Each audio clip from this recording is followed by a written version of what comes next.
Boa noite a todos, queridos irmãos e irmãs. Mais uma noite de encontro com o professor Walter de Andrade, Caminho para a Iniciação. Boa noite a todos. Um abraço ao nosso irmão Carlos Nascimento, ao Alain, que é o nosso diretor técnico, que faz toda a magia aqui da informática, né? E a todos aqueles que estão nos assistindo, nos acompanhando, uma boa noite para todos. Estamos aí para continuar o nosso caminho, né? No estudo da tradição e revelação, né? Sempre aos sábados, né? Muito bem. Então, eu quero dizer que o nosso encontro é caminho para a iniciação.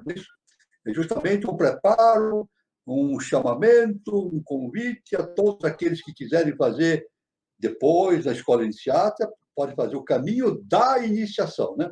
Então, todos, é um convite, né, que é feito a todos para fazer os cursos, e sempre lembrando, né, que para fazer o caminho da iniciação é necessário entrar numa escola que siga a tradição iniciática justa, perfeita, né?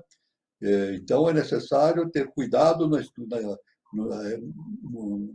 para encontrar uma escola de iniciação que faça jus a esse nome, né? No nosso caso, nós fazemos parte da Sociedade Brasileira de Eubiose, né? Então convidamos, da nossa parte, nós convidamos a todos aqueles que quiserem fazer o caminho da iniciação. A sociedade fundada pelo professor Henrique José de Souza segue rigidamente a tradição iniciática, né? E através de 3 pontos básicos que é o caminho da iniciação, né? Que é justamente o desenvolvimento dos 3 pilares, o templo, a escola e o teatro. Templo para as atividades ritualísticas, templárias, a escola para o estudo de todo o conhecimento iniciático, né, teosofia, biose, etc., e justamente a parte prática, né, que é o teatro, a aplicação prática de tudo aquilo que se aprende na escola para que a gente atue no mundo, espalhando esses conhecimentos da iniciação para todos os irmãos em humanidade e trabalhando também para a formação de uma nova civilização. Isso é muito importante, né? Lembrando que esses vídeos, todos esses programas que nós temos lançados, ficam gravados em vídeos. É só quem perdeu ou quiser ver novamente, é só entrar no canal 3005, no YouTube ou no e-book, no e-book não, no YouTube ou no Facebook, né? Então está lá tudo gravado. Ou então entrar no meu canal também, né? É só colocar o nome da Walter Teixeira de Andrade embaixo, né? E vai aparecer lá o canal, não é isso? E só acessar e já está tudo pronto, né? Muito bem. Dizemos o seguinte, vamos falar o seguinte, falta o nome, tudo bem, vamos só falar o seguinte, quando acessar o meu canal no YouTube, é só colocar Walter Teixeira de Andrade e vai aparecer lá Filosofia Transcendental Cósmica, não é isso? Então tem muitos vídeos para serem observados, né? E assim por diante, né? Então, tudo bem. E também eu quero dizer, também, como sempre eu faço, eu tenho um livro publicado aqui, Aurora dos Deuses no Braço de Ouro, que está à venda na Lura Editorial, não é isso? Lura Editorial, ou então pelo Amazon, não é isso? Pode ser feito fisicamente e também na forma de e-book. Então, aí está um convite para todos que quiserem, evidentemente, tomar conhecimento desses assuntos que estão no livro. O livro tem quase 600 páginas, dá uma boa leitura. Bom, então nós vamos aqui continuar justamente a tradição e a revelação. Tradição e revelação.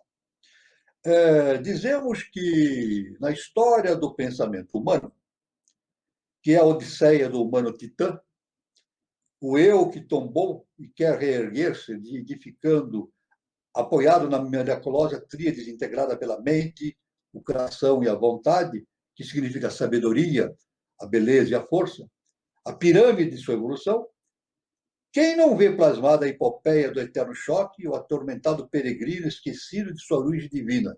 Então, quer dizer, nós somos peregrinos. mas são mônadas, projeções de mônadas que existem no universo infinito, no primeiro trono, não é isso? Mas nos esquecemos da nossa origem, né? Ou seja, nós ignoramos as estupendas possibilidades adormecidas no íntimo do nosso ser obscuro, intuitivamente sentindo uma nostalgia do paraíso, né? Uma felicidade enorme perdida no além-a-caixa, né? E assim por diante, né? Então, nós vemos que nós estamos realmente vivendo uma idade chamada Kali Yuga, Idade Negra ou do Ferro, que começou, conforme rezam os escritos bramânicos, com a morte de Krishna, há mais de 5.000 anos. Então, estamos numa época chamada Idade do Ferro. Mas sempre lembrando que é a Idade das Sombras, mas pela polaridade nós temos, onde há muita sombra, há muita luz também. Então, o embate é muito forte entre luz e sombra, mas, em compensação, a evolução é muito rápida. É muito rápida. Então, chamada a ideia da discórdia e do mal. É o choque que nós temos atualmente, né? Mas o homem jamais deixou de dar o presente, impassível ao desespero dos modernos champollions, né? Novos, né? Que desvendam as escritas, né? E, evidentemente, tudo isso corta-lhe em meio os mais ricos filões das conclusões definitivas. Assim como a chave dos milagres antigos e dos fenômenos modernos, em suas inexplicáveis feições, e a solução de inúmeros problemas que até hoje desafiam o valor dos processos de investigação séria, não visionária, estritamente positivista. Acho-se na mão das fraternidades secretas, cuja incalculável antiguidade de origem poderia ser comprovada à sociedade se assim julgassem acertados os adeptos, senhores da chave mestra e da pedra angular de todos os conhecimentos antigos e modernos, com documentos surpreendentes, de capital e insustentável importância, que, além do mais, imporia uma retificação completa da história e da religião sabedoria. Ciência primitiva, o grande ciência, sistema arcaico, desde a antiguidade pré-histórica, conhecido como ciência sagrada ou sabedoria. E a partir do século III da nossa era, designada pelo grego teosofia, cujo exame etimológico demonstra não significar a sabedoria de um Deus, no sentido antropomórfico que se dá hoje ao termo, mas sabedoria divina, como ciência de cada um dos deuses, o conhecimento integral e místico possuído pelos deuses e semideuses, ou ciência dos super-homens. Ciência da magia, ou superciência. Ciência do oculto, a mesma de ontem, perdida que virá a ser.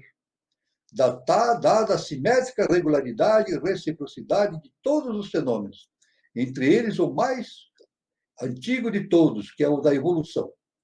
E a ciência do amanhã resplandecente, ou era da remissão espiritual da humanidade, a era de Aquários.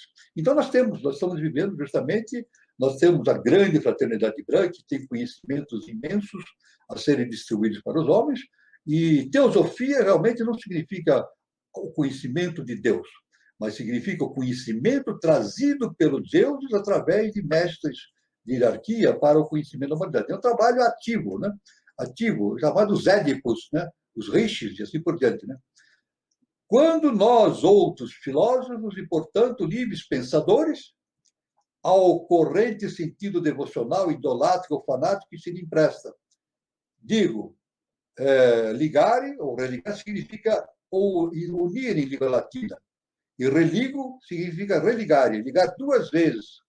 Então, aí nós temos o sentido da religião. Religar é o conhecimento antigo, a tradição, isso é muito importante, né? Que no conhecimento antigo da Índia chama-se Gupta Vidya, né, na Índia. E aqui no nosso meio ocidental chama-se teosofia. Né? Então, nós vemos que existe um grande trabalho de disseminação desses conhecimentos profundos, de eras longínquas, né? Porque nós somos deuses caídos, esquecidos. E nós temos que trabalhar nesse afã, de trazer para o conhecimento, né, nosso interno todo esse conhecimento perdido no nosso âmago, no âmago do nosso ser. E os mestres estão aí para evidentemente, nos fornecer todas estas possibilidades de conhecimento, né?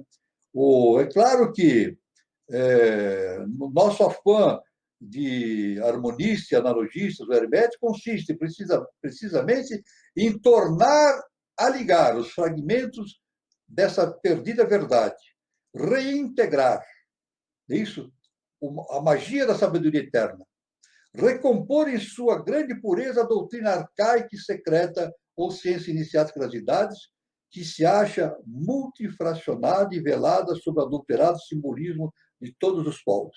É verdade que toda essa cultura antiga, né, todo esse conhecimento, nós dizemos tradição, ela acha-se velada no conhecimento dos povos. Né? Ela apresenta sob a forma de mitologia, de contos, etc. Né? Então, nós temos que, com certeza, ver todos esses relatos míticos e traduzir a realidade interna desses mitos, né? Que é a verdadeira o Gupta Vidya. Né?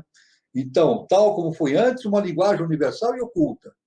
Linguagem, essa é uma linguagem dos mistérios, ou dos mestres iniciados, que consta de 7 chaves, relacionadas com os 7 respectivos mistérios da natureza, porque a nossa evolução é setenária. Né? Então são 7 importantes aspectos da sabedoria, é isso? Sempre 7 aspectos. Né? E esses fatos todos encerrados cada um em seu correspondente simbolismo, né? De natureza filológica, biológico, matemático, geométrico e metafísico. Então, toda essa simbologia, todo esse conhecimento se reflete e se espelha para o conhecimento humano por diversos caminhos, diversas formas. Né? Filológico, o sentido biológico, matemático, geométrico e metafísico. Né?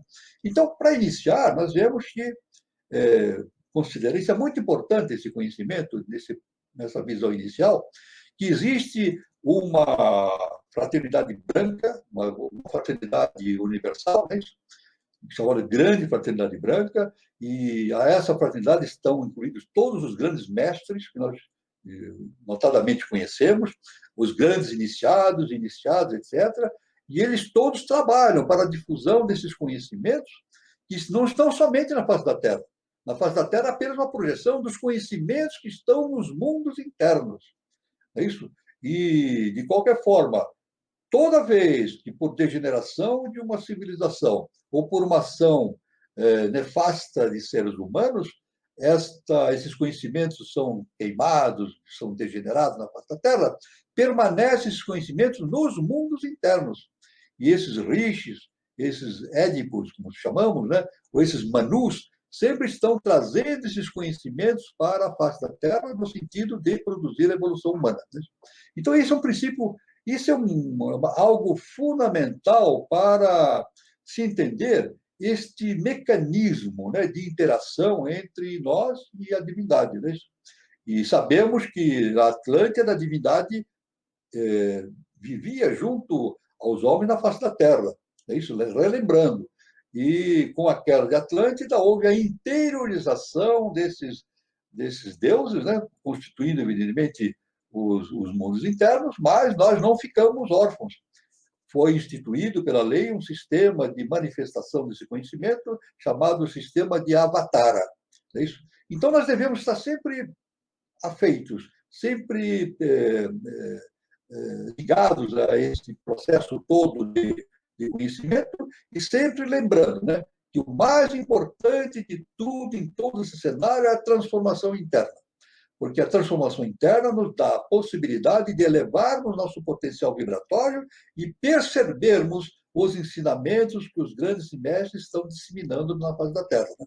Isso é muito importante para aqueles que querem iniciar, né, querem entrar no caminho da iniciação, sabendo todos esses detalhes importantes a respeito deste mecanismo fantástico, que não é criado pelo ser humano, evidentemente, é criado pela lei universal.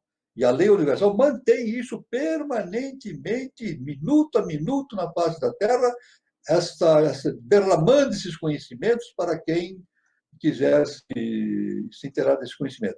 Mas é necessário que a pessoa se disponha. Então, o primeiro ponto da iniciação, é isso, primeira situação, é a pessoa dispor-se a entrar no caminho desse conhecimento oculto.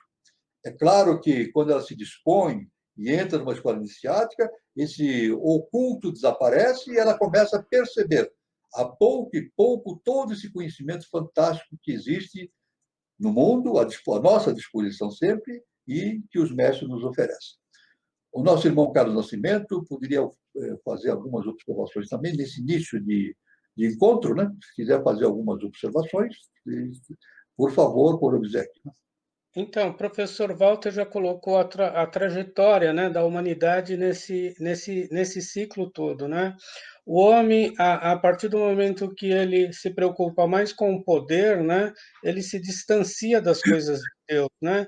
Por isso que eu vejo como a Helena Blavatsky, né, é, chegando no final de ciclo, né, um ciclo apodrecido, século XIX.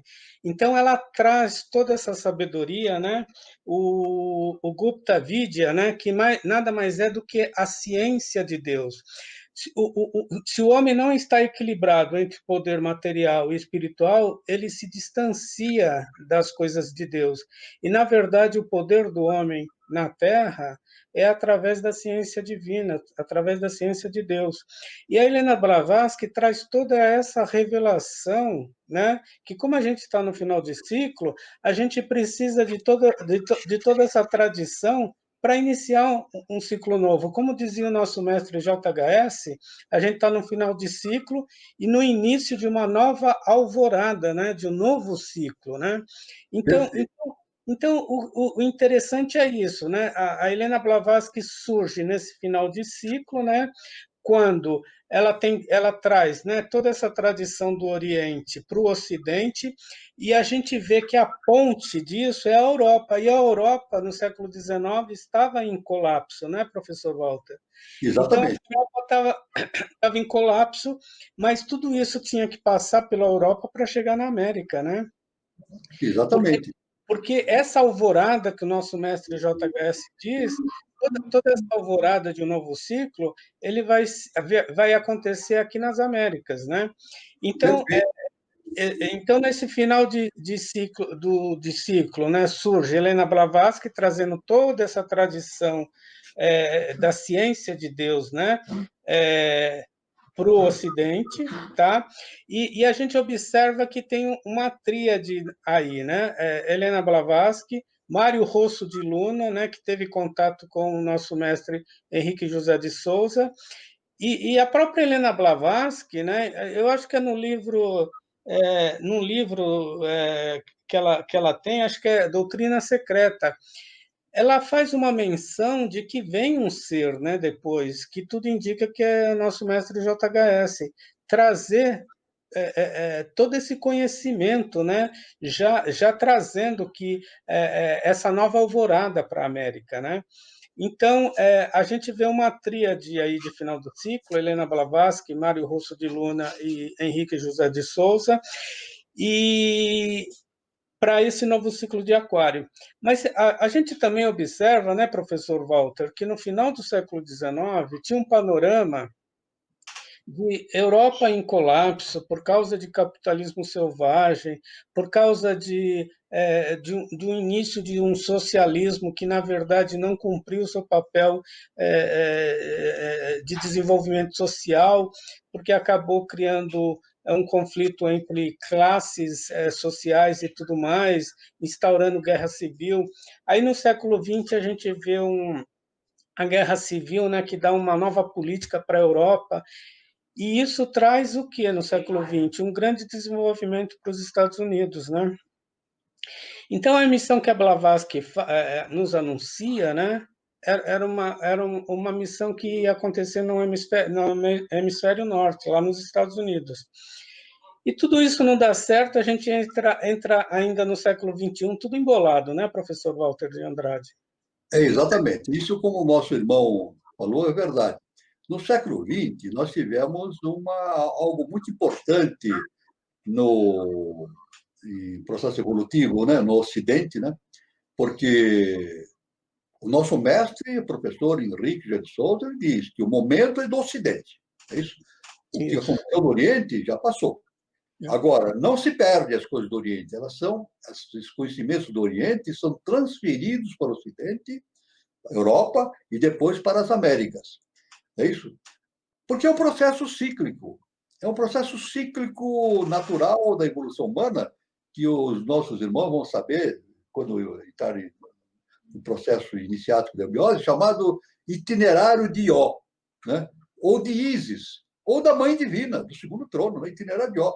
Justamente esse processo. Então, esse processo todo vem do Oriente para o Ocidente, e o Ocidente tem o papel de capitanear esse processo evolutivo. É claro, como o nosso irmão falou, no século XX, houve um grande problema, um grande sério problema. Foi o predomínio das ideologias, né? Eu não vou citar aqui de tipo de ideologia, mas o nosso mestre, professor Henrique José de Souza, numa das revelações, ele afirma o seguinte: ideologia é a negação da teosofia. Então, esse é o que o nosso irmão falou realmente. Várias ideologias de natureza nacionalista,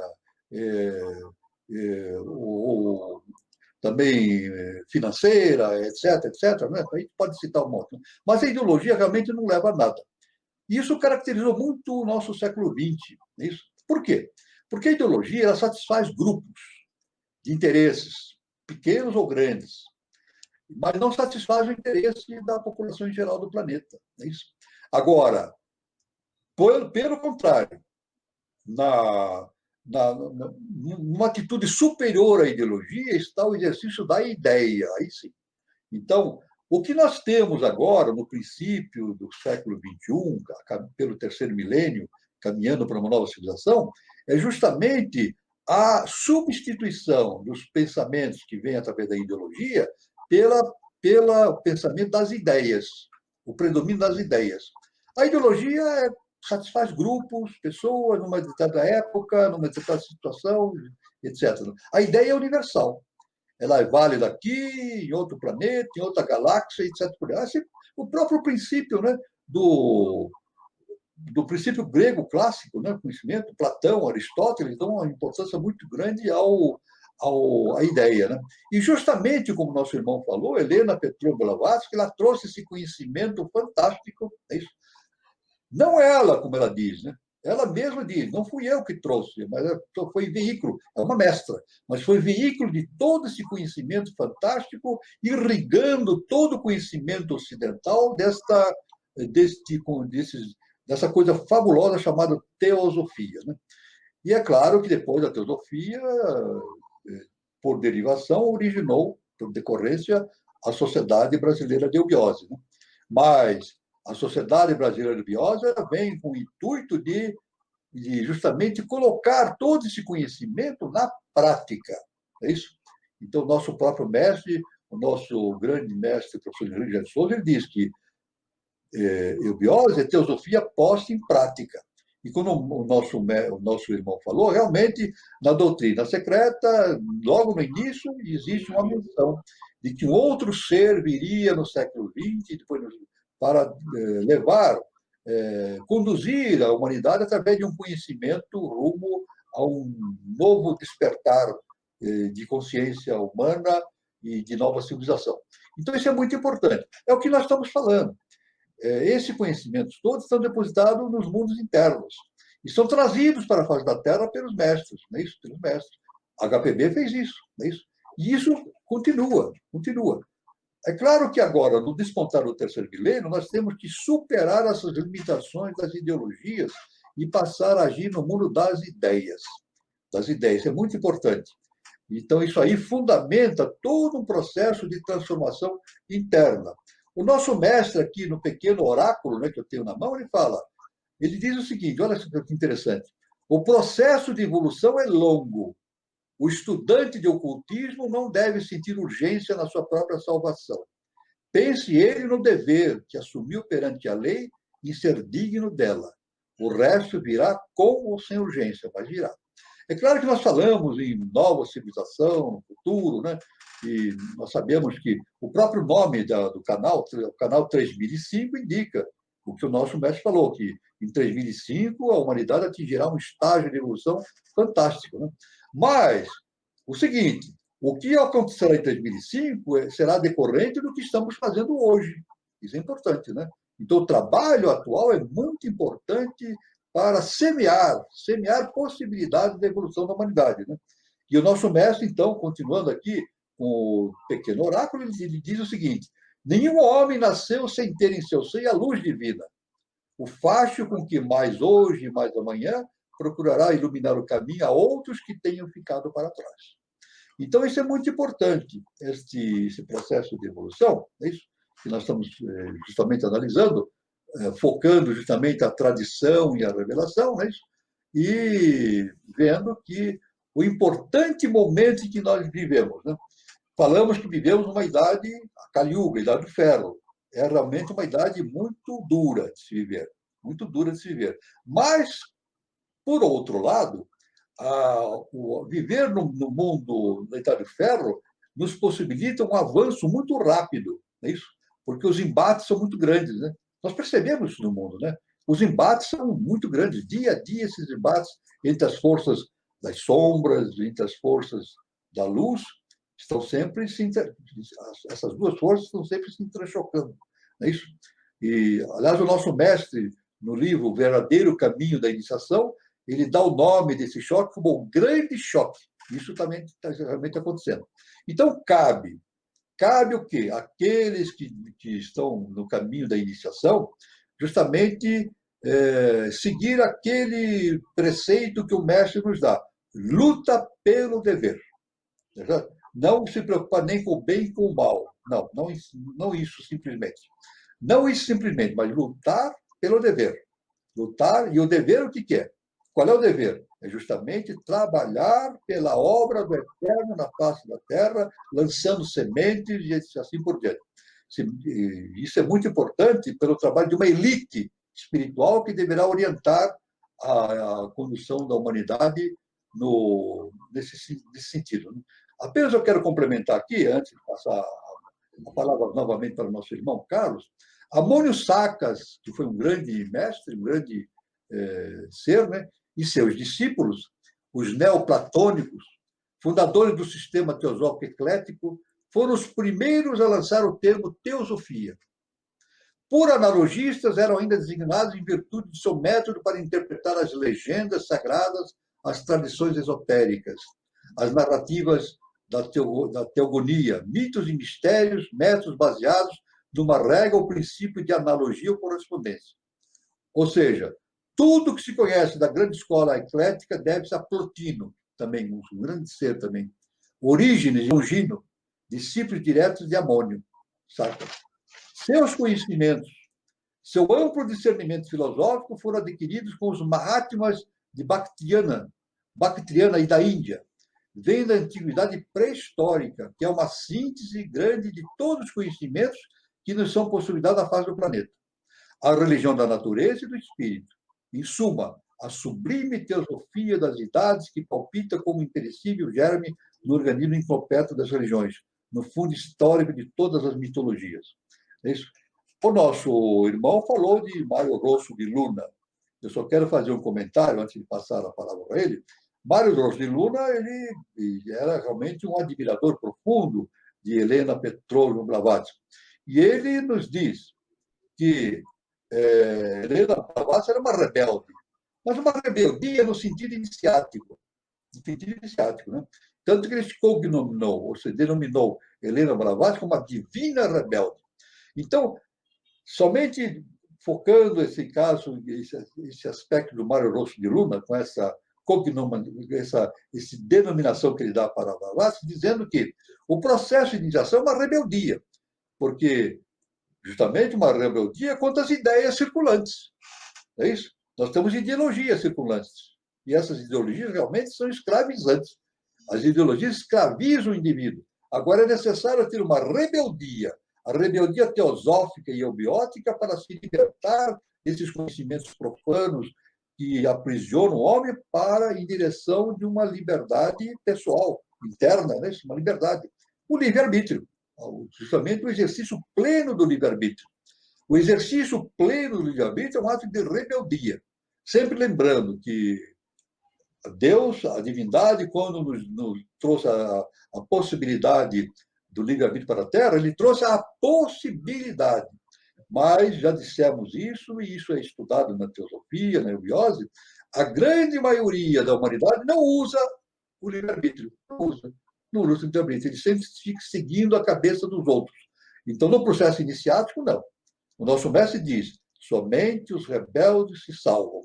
A rebeldia é um ato, estou dizendo não a rebeldia destrutiva, e que a gente vê justamente nas ideologias, né? Pessoas que saem quebrando coisas, fazendo baderna, não é isso. Uma rebeldia iniciática, no sentido de que o pensamento deve estar orientado para a contemplação da sabedoria superior, é isso, da ideia. Isso aí dá uma liberdade para o indivíduo, né, para a evolução, e isso é muito importante nesse momento que nós vivemos, desse entrechoque que nós temos entre as forças das sombras e as forças da luz, que caracteriza o nosso tempo, né? Mas que nós esperamos que isso seja minimizado e que as forças solares ou da luz tenham seus avanços e a humanidade consiga seguir no seu caminho rumo a uma nova civilização. Então, eu passo por nosso irmão Carlos, se ele quiser fazer mais alguns comentários desse assunto tão importante, né, que nós temos hoje, né? Nesse Então, esse momento de luz e sombra, eu acho que, é que nem o professor Walter falou, se todos nós tivéssemos a capacidade de usar o livre-arbítrio, a gente conseguiria identificar aquilo que é evolutivo e aquilo que é contra-evolutivo. Então, nesse sentido de rebeldia, é no sentido de criar um modelo novo, né? Um modelo que atende à necessidade do novo momento, né? Então, é o que o professor Henrique José de Souza fala em reconstruir. Então, o rebelde é aquele que percebe, né, que capta a ideia e ele quer reconstruir um modelo novo de vida para a humanidade. Então, e a gente está nesse momento de reconstruir, né? A gente está no momento de se despertar para algo novo, algo melhor, né? Algo que vai atender a todo mundo de uma maneira uniforme. Não é isso, professor Walter? Exatamente. Então, essa rebeldia, essa libertação, caracteriza a necessidade que a humanidade tem para seguir novos caminhos. Nós podemos citar, o nosso irmão falou justamente nas ideologias, né, que existiram durante o século XX, né, principalmente, agora citando essa questão de direita, esquerda, essa luta permanente que existe, né. Na verdade, eu devo dizer o seguinte, pelo conhecimento eubiótico, isso deixou de existir com a queda do Muro de Berlim. Acabou. Nós sabemos, né? A queda do Muro de Berlim terminou o quê? A Guerra Fria. A Guerra Fria, como nós conhecíamos naquela época, né? Quando caiu o muro? 1989. 1989.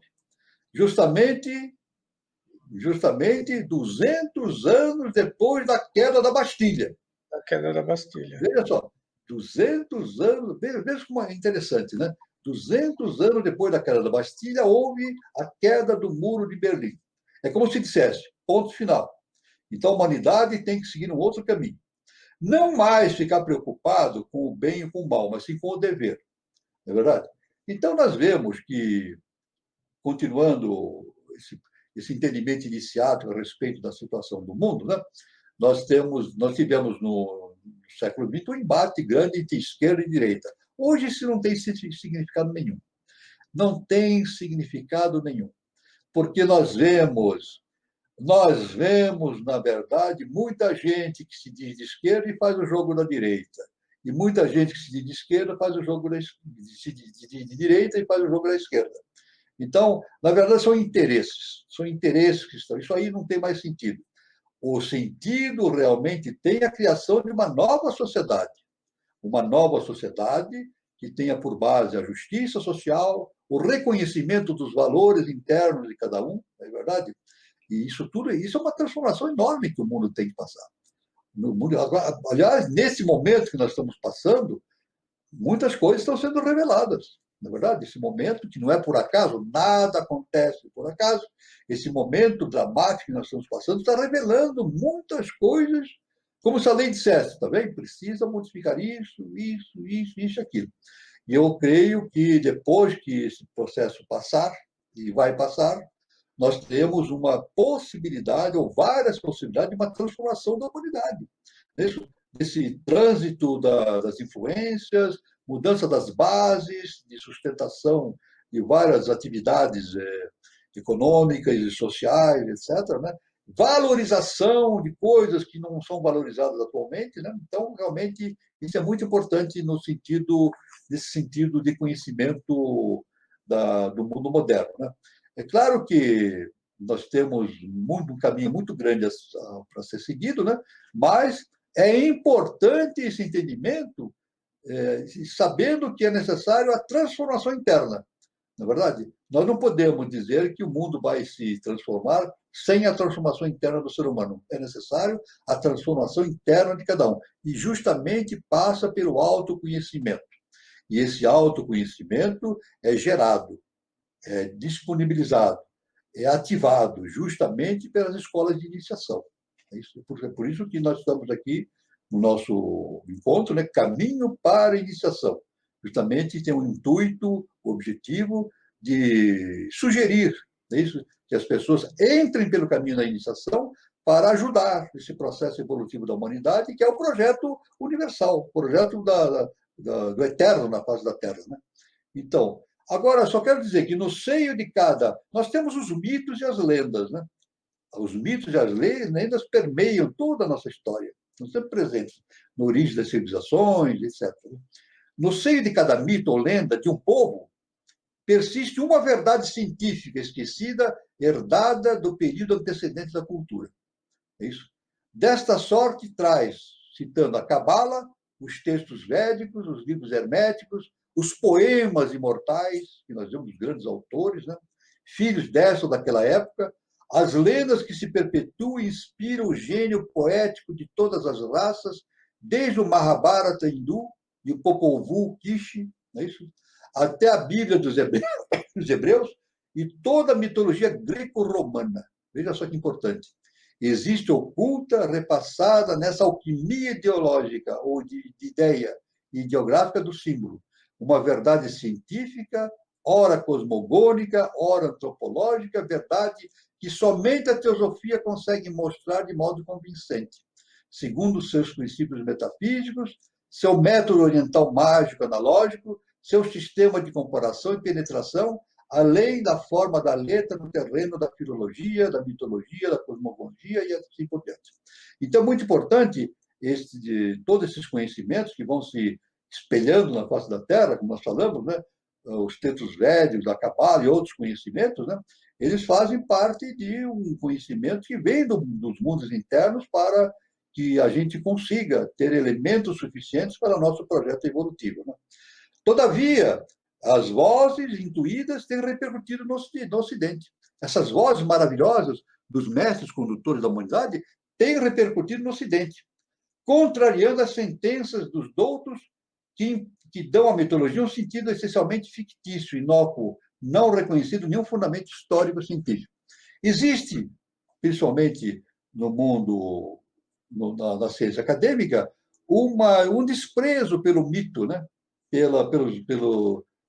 Pela mitologia, né? Um desprezo pela mitologia. E, na verdade, não é bem assim. Não é bem assim. A mitologia tem um papel fundamental para o entendimento do processo evolutivo do ser humano, né? Entre esses valores, verbos enérgicos, sem o temor de perder os brilhos convencionais, reivindicando com o valor dos antigos, destaca-se o poeta e egiptólogo Massey, que assim se expressa. O professor Max Müller, ele cita um grande mestre, Max Müller, afirmou durante 30 anos que a mitologia é uma enfermidade da linguagem e o fruto de uma aberração primitiva. Veja bem, o pensamento de um ser, não é isso? Que vem, evidentemente, ocasionar uma série de distúrbios, apesar de uma pessoa de grande, tem mestrado na ciência acadêmica, um grande mestre na ciência acadêmica, mas tem essa visão totalmente distorcida, que a mitologia é uma enfermidade da linguagem, Não, não é uma enfermidade da linguagem, não. É uma base de conhecimento que vem do passado e nós devemos decodificar. É isso? Traduzir a mitologia em linguagem acessível para o conhecimento das coisas profundas da evolução. Os sábios expositores dos mitos solares têm apresentado o homem primitivo como guiado pelas mais compulsórias fantasias. A mitologia foi um modo primitivo de pensar e estava baseado em fatos naturais e comprovados. É isso.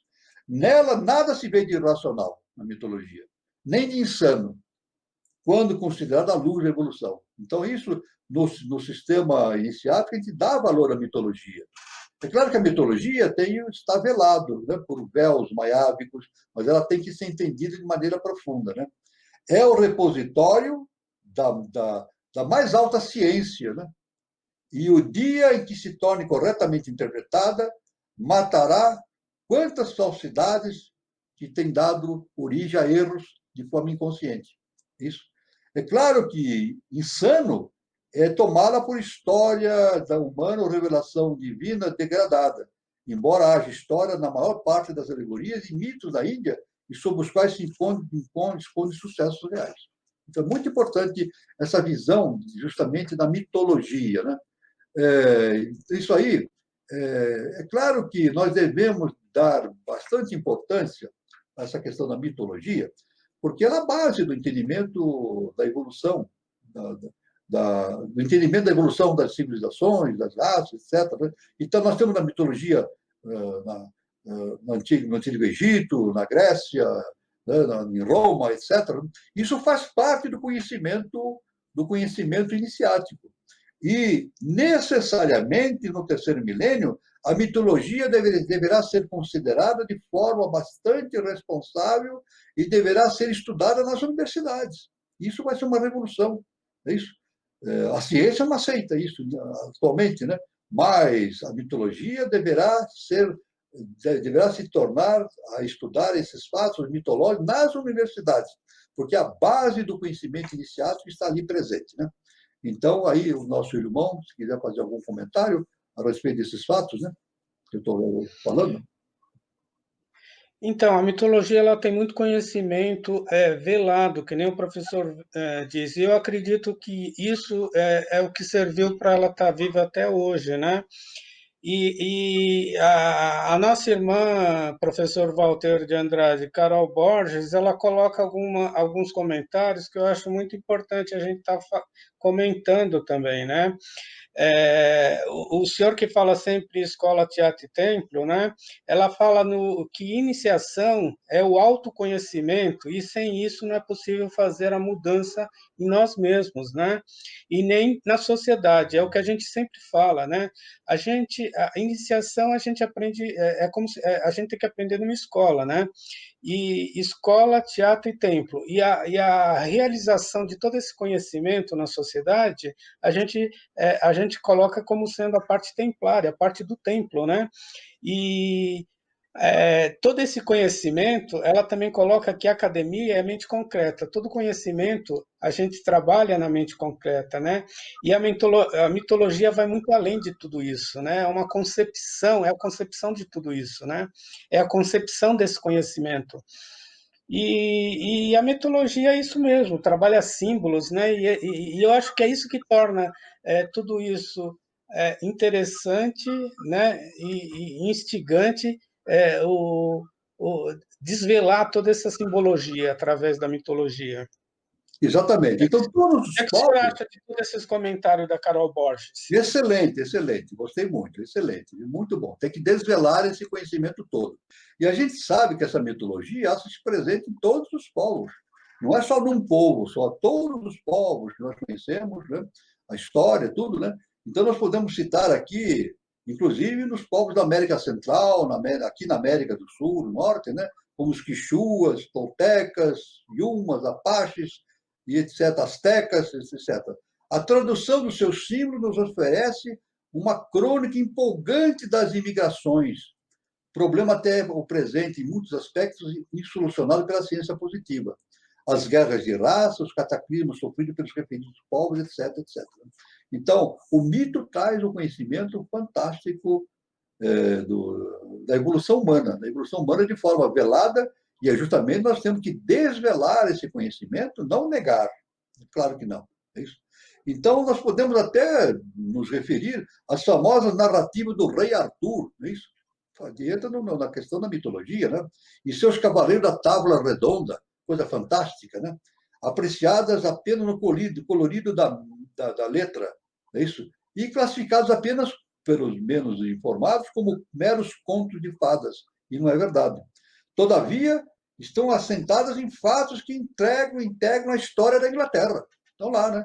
A narrativa do rei Arthur, da Tábua Redonda, fazem parte do conhecimento, do surgimento de toda a história da Inglaterra, né? E do mundo, né? E os progressos da geologia têm tornado válida, de modo surpreendente, o orgulho da decantada Culture, com seus alardeados métodos positivistas, algumas asseverações de Homero na sua mitológica Odisseia. Veja bem, outra Odisseia, né? Homero, fantástico, né?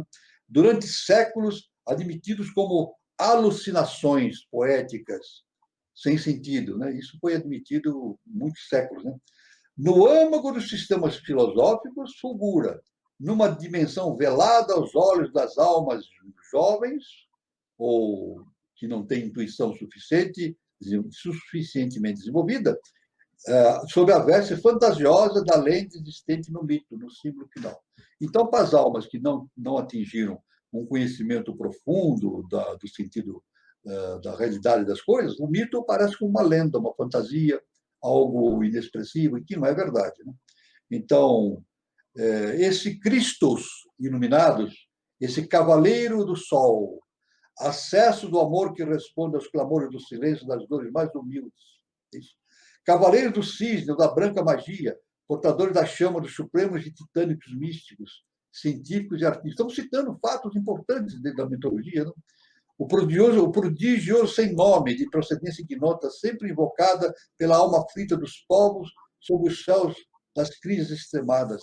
Esse Édipo, tão tristemente incompreendido, mais enigmático que a própria esfinge, 1000 vezes degradado. Já tem sido chamado Buda, o príncipe Siddhartha, Krishna, Moisés, Hermés, Rama, Orfeu, Maomé, Zoroastro, Melquisedeque, Cunaton, Yoshua Ben Pandira, o Jesus bíblico, né? Vyasa, Sal, Confúcio, Lao Tse. Veja a quantidade de seres, né, de enorme cabedal de conhecimento superior, né, que nós vemos na nossa frente, e todos eles estão envolvidos por uma mitologia de enorme importância, né? Este conjunto formam uma esplendorosa arquitetura espiritual, né, de secular importância, né? Justamente formando aquele conhecimento básico de uma fraternidade esotericamente chamado Suda Dharma Mandala. É isso? Herdeira das maçãs de ouro, sabedoria do Colégio Atlântico iniciático, né? Pelos gregos, chamado Jardim das Hespérides, ou a Loja Branca Suprema, ou hierarquia oculta que os destinos do mundo presidem. Então, evidentemente, e o grande esperado, que sob a forma verdadeira homérica, epopeica ou simbólica do herói humano, perpetuando uma apoteose de nome na memória da humanidade, tem vindo recordar ao homem sua divina estirpe, a sua divina origem, né? As poderosas possibilidades latentes em si mesmo, nos arcanos da sua tríplice natureza, física, psíquica e mental, como síntese mágica do universo. Então, toda essa mitologia, todo esse conhecimento que muitos acham que é fantasia, não é fantasia. Elas nos dão uma ideia da nossa origem cósmica, divina, e a nossa possibilidade de desenvolvimento progressivo rumo a um conhecimento superior. Não é isso? Assim, o próprio verbo da alma encarnada é o próprio verbo, né? Vibrando nas trajetórias desse cometa chamado homem. Homem, o ser humano, né? O iniciado do irreal, que tem vencido a esfinge cruel da vida, a ignorância e seus filhos, né? A superstição e o fanatismo, fazendo uma abertura maior ou maior no véu de Ísis, ao formular em leis da ciência humana os princípios fundamentais que leis são também da natureza. Então, a gente pode ver que esse é o processo que a humanidade está submetida, né? Então, é lógico, é claro que todo esse processo de tradução, de encaminhamento desse conhecimento para o mundo humano, ele é cercado de Maia, porque é necessária a Maia. É necessária a Maia para que somente aqueles que tenham possibilidade de entender o que há por trás da Maia tenham acesso a esse conhecimento profundo. Então, esse é o processo da iniciação. No processo da iniciação, no caminho da iniciação, o iniciando ele tem a possibilidade de desvelar esse conhecimento. Então, a mitologia para ele não tem um sentido enganoso ou fictício, não, de jeito nenhum, de jeito nenhum. Pelo contrário, a mitologia tem sempre um fundamento que traz o conhecimento fundamental do universo para o nosso meio. Isso é muito importante, né? Isso é muito importante. E isso tem acontecido através dos séculos, das eras, dos tempos infindos, né? Através da mitologia, o ser humano vai conhecendo a sua natureza interna, a sua origem, evidentemente desvelando a mitologia da sua aparência, dos seus véus maiávicos. Isso é muito importante, esse conhecimento. Tanto que o nosso mestre diz, o professor Henrique Jedson, ele diz que o princípio da iniciação, o método de iniciar-se na sua mente, ele é simbólico, depois torna-se real. É isso? Simbólico porque existem todos os símbolos que envolvem o conhecimento iniciático. Mas o iniciando, que está a caminho da sua iniciação futura, maior, para o adeptado, ele vai retirando os véus que encobrem essa mitologia e vai entendendo o significado profundo desses conhecimentos. Então, é um ato realmente fantástico do conhecimento interno, né? Conhecimento interno, né? E o mais importante que nós devemos saber, né? Veja bem, esse conhecimento é tão grande, é tão fantástico, é universal, e onde está? Está contido em algum lugar? Não, está contido dentro de nós. Veja bem, todo esse conhecimento profundo está contido dentro de nós. Então, voltamos lá naquele princípio, né, do templo de Apolo, né, escrito no frontão do templo de Apolo, né, que homem, conhece a ti mesmo e conhecerás os deuses do universo. Então, o sentido da iniciação justamente é esse, o desvelar, o tirar os véus e entender o profundo significado daqueles relatos mitológicos que, à primeira vista, parecem coisas insensatas, mas têm um profundo significado no sentido iniciático, né? Então, nós vemos que o nosso irmão saiu por uns instantes, né? Tudo bem, mas vamos continuar. Édipos, a tradição e revelação. Continuando, então, a nossa exposição, né?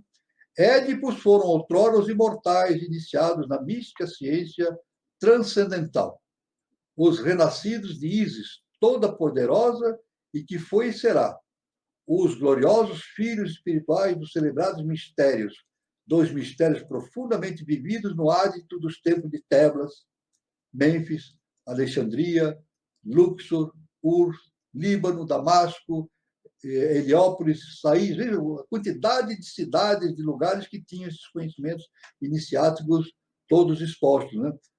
Samotrácia, Mitra, Siracusa, Crotona, Roma, etc., que deixaram na lousa dos tempos como testemunhos eloquentes da grande sabedoria religião primitiva, nomes que se tornaram adjetivos da grandeza e sublimidade, ou seja, fachos das conquistas mentais de um passado de sabedoria formidável, nos mistérios escondidos, né?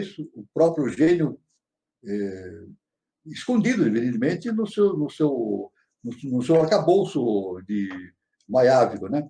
O próprio gênio frívolo e mordaz de Cédric Voltaire, numa época imbuída da sua influência, reconhecida dos benefícios dos mistérios, ao dizer, isso falava justamente Voltaire, entre o caos das superstições populares existia uma intuição que evitou a queda do homem da brutalidade absoluta, a dos mistérios. E enquanto a sua sátira versificante mais se arrojava sobre os falsos zoroástricos e Hermés, 100 exumadas joias bibliográficas zoroástricas e herméticas vinham a ter a desenfreada Europa como formal desmentido as chocantes formas de manifestação da verdade. Né? O que se antecipou com muita altura, muita vigor, os maiores triunfos da ideia, descobertas da metafísica e todos os feitos ruidosos da ciência experimental em que se coloca a soberba do orgulho científico. Né? Então, nós temos que, para contrariar os preconceitos que tanto dão más considerações aos extraordinários méritos da mitologia, né? Nós temos que existe um corpo extraordinário da verdade arcaica, que surge cada vez mais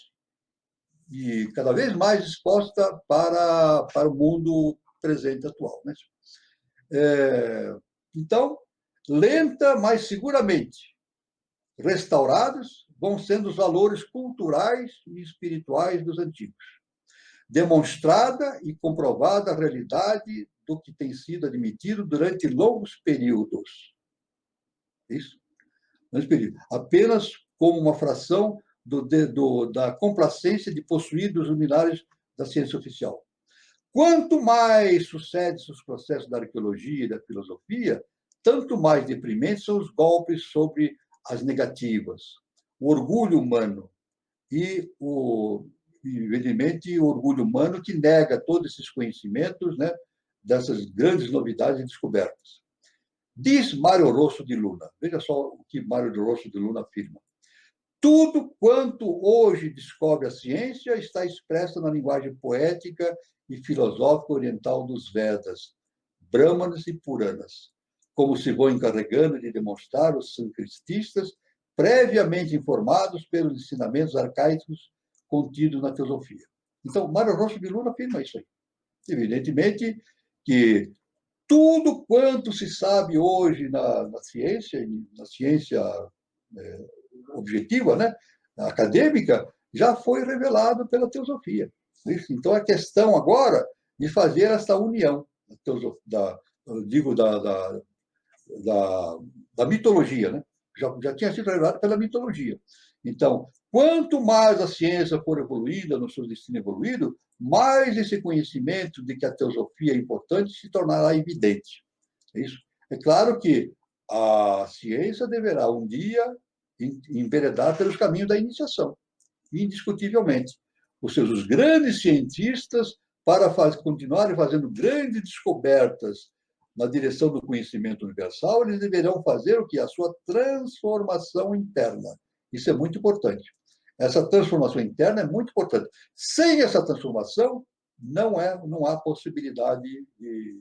Nós temos aqui a sair, nosso irmão Carlos Nascimento saiu da tela, né? Então, vou continuar falando até que se restaure a sua presença. Né, Alain? Alain, por favor. Alain, por favor. Oi, professor Walter. Voltou o nosso irmão. Voltei. É que deu uma pane aqui no computador. Houve uma pane no computador, não é isso? Viu, professor Walter? Pois não. Você parou de que parte? Eu estava falando justamente a respeito de que tudo aquilo que a ciência hoje conhece, ela tem a sua origem justamente na mitologia, né? A ciência não consegue admitir esse fato, né? Não consegue ainda, né? O positivismo não admite esse fato. Mas tudo aquilo que a ciência hoje sabe, ela é contido nos elementos mitológicos. Né? A própria HPB, né, as instâncias de Dizyan, né, ela trouxe conhecimento dos Puranas, dos Vedas. Né? E no século XIX, os estudiosos consideravam aqueles escritos como apenas hinos de ritualísticos, etc. Mas não, aquele conhecimento que está lá escrito nos Vedas, nos Puranas, isso tem um sentido profundo, astronômico, etc. Até fala de viagens espaciais. Isso.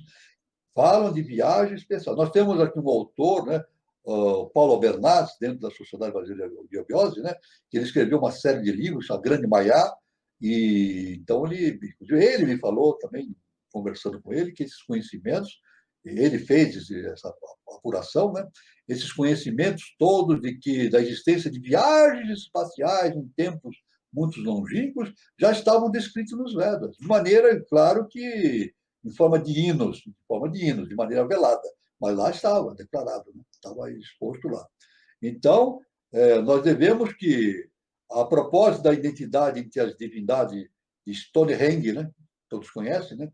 E a dos Delfos, de Babilônia, Belo e o Dragão, Apolo, Piton, Osíris e Tifon, diversos nomes são do mesmo par de divindade opostas e estreita semelhança em Botal da Irlanda, em Batilos grego e Betel hebreu.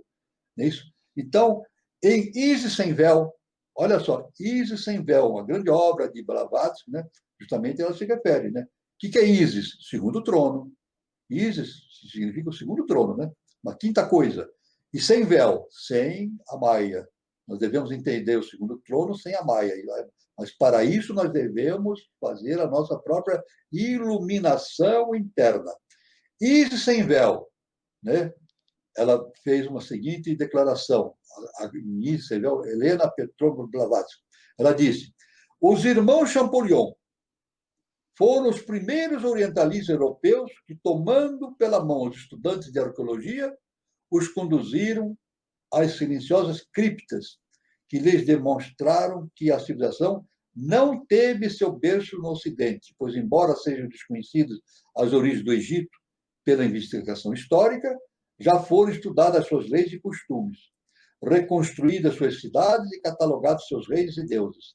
Indo mais longe ainda, encontraremos ruínas pertencentes a civilizações de maior esplendor em época de indizível antiguidade, pois, como afirma Champollion afirmou, em Tebas há ruínas que delatam restos de construções ainda mais antigas, cujos materiais serviram posteriormente para levantar edifícios, de que de pé se conserva há 36 séculos. Tudo quanto se refere Herodoto e os sacerdotes egípcios tem sido corroborado pelos arqueólogos contemporâneos. Então, isso é muito importante, essa observação de HPB, né, no sentido de nos lembrar o próprio Champollion. O Champollion foi o homem que abriu o caminho para o conhecimento dos hieroglifos, né? Ele encontrou a pedra de Roseta, justamente uma relação entre os hieroglifos e a língua grega. Então, a partir dessa relação, uma frase, uma simples sentença, né? Ele conseguiu entender como os hieroglifos eram escritos, de uma maneira simbólica. Hieroglifos é de maneira simbólica, não é que nem a nossa escrita, né? Mas é claro que todo esse conhecimento iniciático nos informa que tudo isso que nós passamos hoje no Ocidente tem um fundamento na antiguidade histórica, iniciática profunda, né? Agora, até nos relatos que nós temos nos escritos sagrados, nós temos coisas que são contadas que a própria ciência não consegue relatar, não é isso? Não consegue relatar, não é isso? Então aí entram realmente os grandes mestres, né? Nós sabemos que no conhecimento objetivo, no conhecimento estudado pela história, muitas vezes não se encontram documentos, né? Documentos primários para se determinar a origem de uma civilização, a origem de uma corrente evolucional humana. Mas, veja bem, não existe no mundo na arqueologia, mas existem registros na mitologia. Na mitologia. E, além do mais, nós devemos dizer o seguinte, olha, isso eu quero deixar bem claro no sentido iniciático, né? Esse conhecimento todo que nós temos das raças, sub-raças, né? Lemúria, Atlântida, etc., são fatos que não são pertinentes à história acadêmica, né? A história acadêmica não tem condições de observar esses conhecimentos devido à falta de documentos. Mas a gente diz, como é que, então, essas histórias foram relatadas a nós? Então, é claro que essas histórias contam da mitologia, não é isso? A mitologia é feita pelos mestres, ela não surge por acaso. A mitologia é feita pelos mestres, para deixar gravada na face da Terra de forma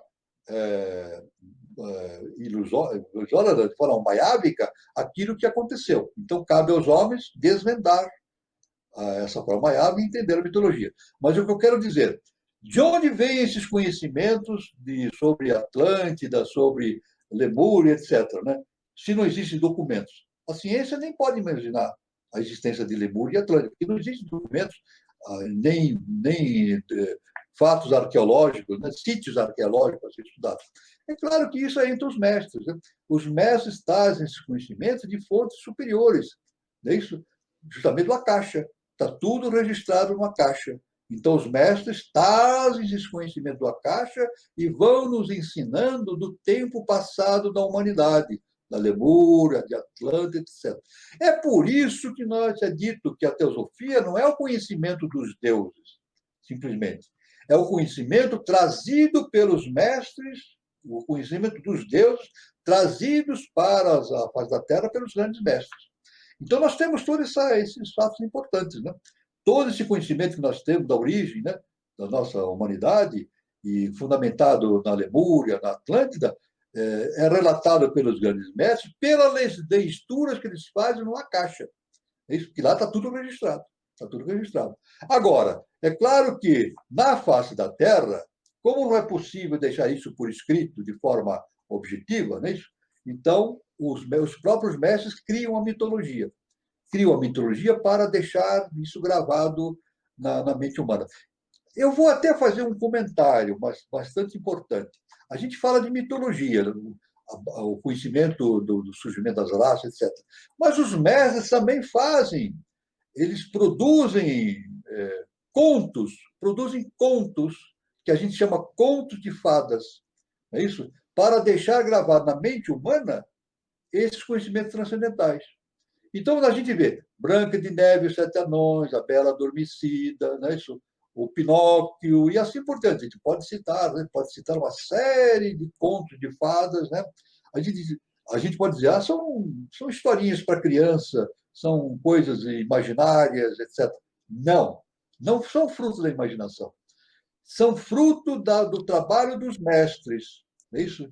Que utilizam o veículo de seres humanos para deixarem gravados na humanidade essas histórias impressionantes. Não é isso?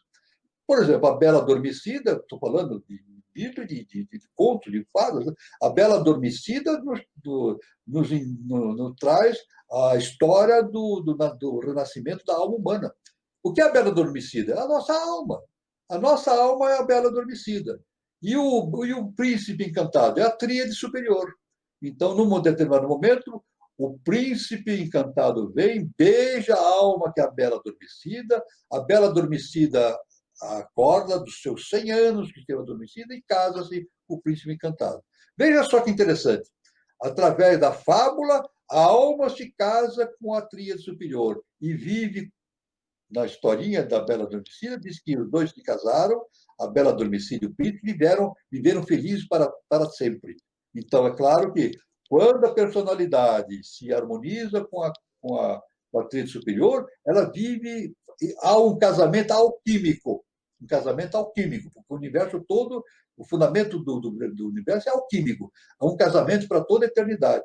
E assim também com a Branca de Neve, que fala sobre os temperamentos humanos, é isso? São 7 temperamentos, são 7 anões, né? Anões, e que vão fazer o quê? Vão para as minas, né, debaixo da terra, recolher os diamantes. Veja só, a história diz. O que é isso? É entrar nos mundos internos, trazer os diamantes do conhecimento dos mundos internos para a face da Terra.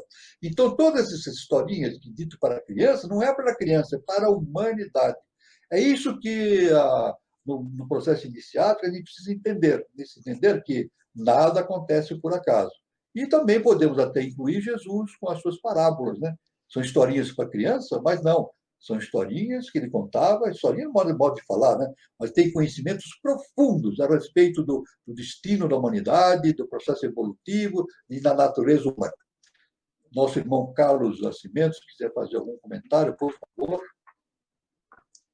Nosso irmão Carlos Nascimento, ele não está ouvindo. Ele não está Então, professor, Ah. Eu estou o senhor passando está a me palavra. ouvindo? Estou ouvindo, Está me sim. ouvindo? Estou ouvindo. Houve um problema aí de conexão, né? Então, isso, teve um problema de conexão que caiu a rede, né? Caiu Então, a rede. uma coisa que eu queria colocar, porque tudo isso é modelo para o nosso autoconhecimento, né? E o Eduardo, né? O Eduardo Nunes coloca, né? Também sobre a Guerra de Troia, né? Tudo isso é de muito tempo que veio que a Guerra de Troia realmente aconteceu, né? E mais uma vez, Está ela havendo faz problema de uma conexão. comparação astrologia e os mitos, né? Que a astrologia ela também contribui para o autoconhecimento. E eu particularmente, professor, acredito que no século XXI o homem tem que se ligar mais à astrologia para ele poder buscar também esse conhecimento através de todo esse conhecimento, através de tudo isso, né? Para poder alavancar toda essa evolução necessária para esse final de ciclo. O que é que o senhor acha da astrologia em relação a tudo isso, Mas professor? é claro, mas todo esse conhecimento, viu? Nós temos aqui, todo esse conhecimento faz parte do processo evolutivo humano, não é isso? É claro que, veja bem, a gente pode entender todo esse conhecimento transcendental de diversas formas. Então, tem o Tao, tem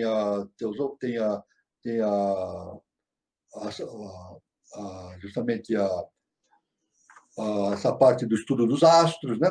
Então, cada, cada estudo desse é um caminho que nos conduz, sobre determinados aspectos, ao conhecimento inicial. Então, a astrologia é muito importante para o conhecimento, e é básico, né? É básico. Os astrólogos sabem disso, né?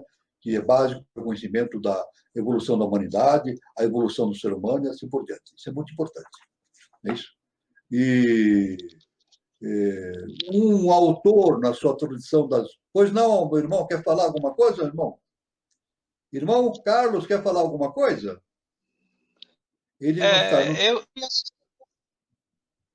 A conexão não está quero boa, viu? tentar chegando no final, professor. Eu queria agradecer a audiência, né?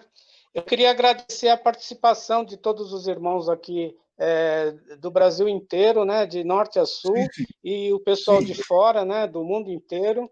Agradecer a participação e, e pedir para o pessoal estar curtindo, né? Quando possível, curtir o canal 3005. Era isso que eu queria falar, professor. Pois é, nós estamos já chegando, né, no final, né, da nossa apresentação. Estamos chegando no final da apresentação. Faltam ainda, pelo meu aqui, faltam ainda 5 minutos para as 10 horas, né? E eu não sei se tem perguntas ou alguma coisa que possa. Existe alguma pergunta que a gente possa discorrer aí? Existe algum contato de alguém? Irmão, a conexão está ruim, viu? A conexão está ruim. Ele Então, não. os comentários. A A conexão. conexão está meio difícil. Tem os comentários, professor. Sim, Você a entrou aí no conexão. YouTube, você presta. Eu não sei o que aconteceu. Oi? Bom, tudo bem. Tudo bem. Tá, a Está me conexão está ouvindo, muito ruim. professor Walter? Estou ouvindo, sim. Estou ouvindo. Tá. O senhor pode dar continuidade, professor. Então, cada consciência tem que alcançar a vitória por seu próprio trabalho, valor e mérito. A mais importante missão universal de cada consciência é realizar sua própria iniciação e, consequentemente, realizar sua própria iluminação. Veja só que importante. Nesse trabalho de expansão da consciência, cada ser que evolui pelos caminhos do universo realiza o seu próprio trabalho de realização espiritual e torna-se agente colaborador da evolução universal, auxiliando seus irmãos de caminhada pela senda da iniciação. Pelos caminhos da evolução universal, ocorrem 3 tipos de situações específicas. Veja só, as possibilidades evolutivas, o estacionamento evolutivo e a evolução dimensional. Então, é claro que a involução não existe, mas existe a perda da possibilidade da evolução, com perda das características humanas. Então, é muito importante, então, essa questão do autoconhecimento, né? Então, é claro que há uma constatação da necessidade de 2 colunas suportes para uma nova didática que deve existir no novo milênio, né? Nomeadas como caráter e cultura. Nos induz a tarefa de entender uma natureza exata do que se nomeia como caráter e cultura, conforme os preceitos da filosofia transcendental cósmica. Então, a gente vê que é muito importante nesse processo de evolução no ser humano o desenvolvimento do caráter e da cultura. Aliás, é uma base essencial existente dentro da eubiose, o caráter e a cultura, né? Caráter e cultura.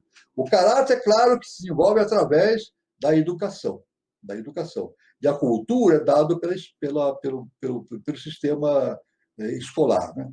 Então, muito importante essa verificação. Veja bem, a cultura vem de fora para dentro. Perfeito? Agora, a educação não, vem de dentro para fora.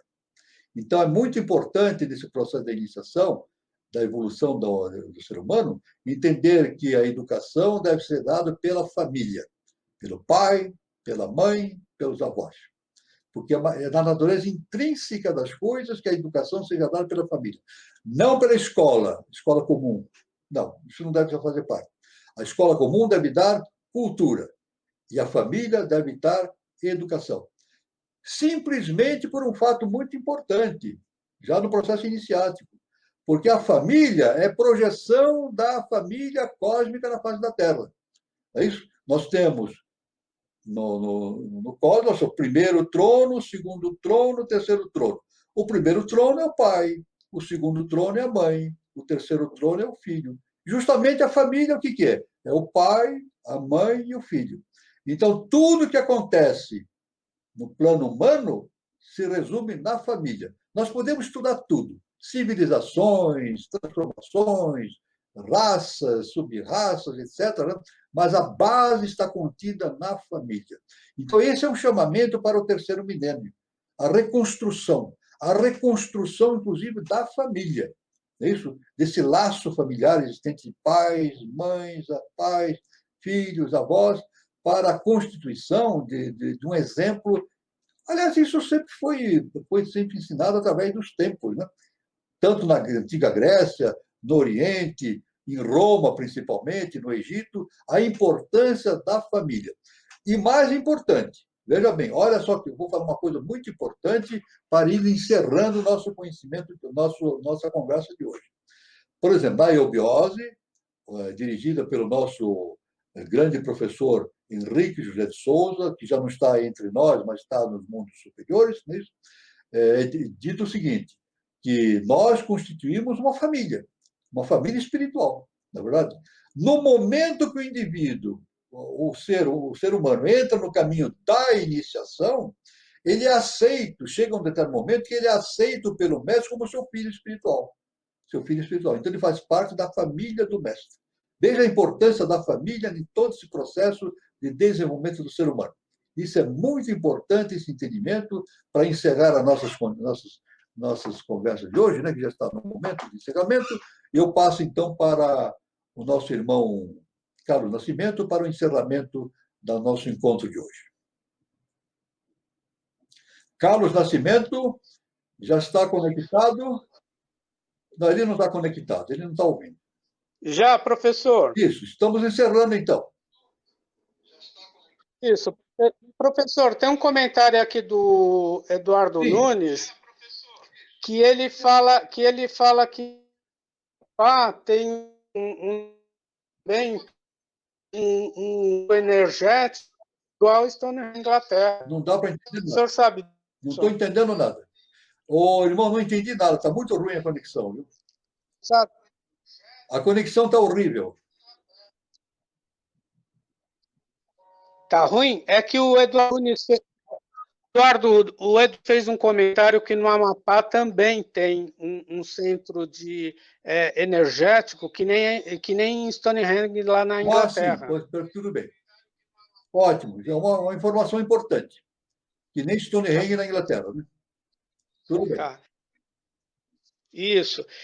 E outro comentário interessante foi que a gente tem aqui sobre a Maria Cristina, né? Sim, Ana Cristina de Araújo, que ela sim. fala que na psicologia, ele também estuda sua teoria analítica, que é também profundamente iniciática. Não deu para entender nada, viu, irmão?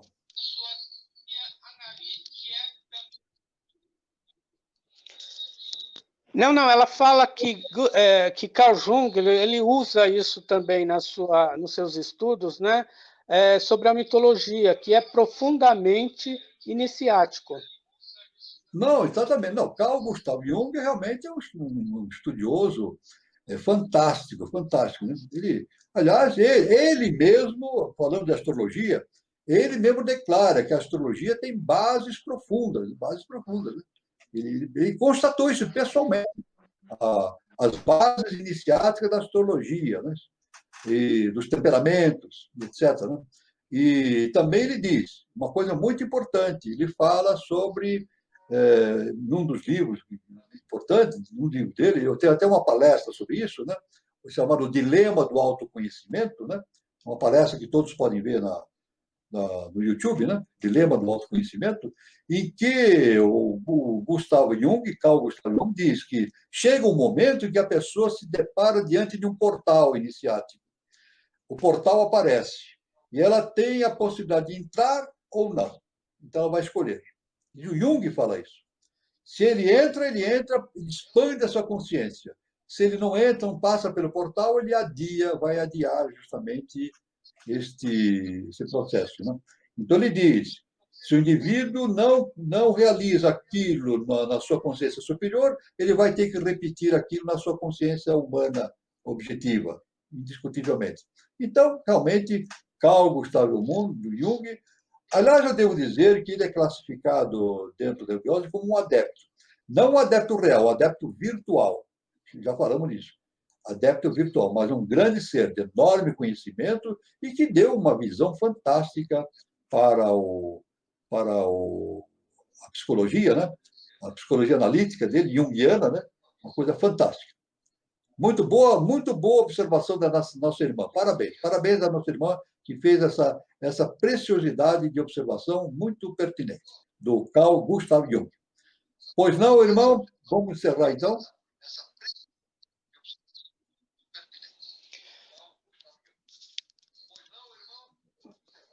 Vamos encerrar, professor. Eu só queria dar um recado sobre a nossa roda de conversa na próxima terça-feira.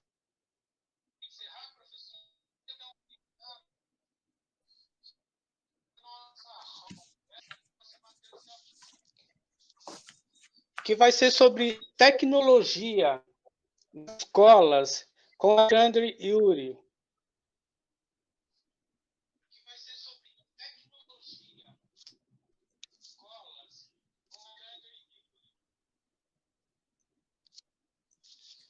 Tudo bem. Eu espero que todos possam assistir e prestigiar na terça-feira.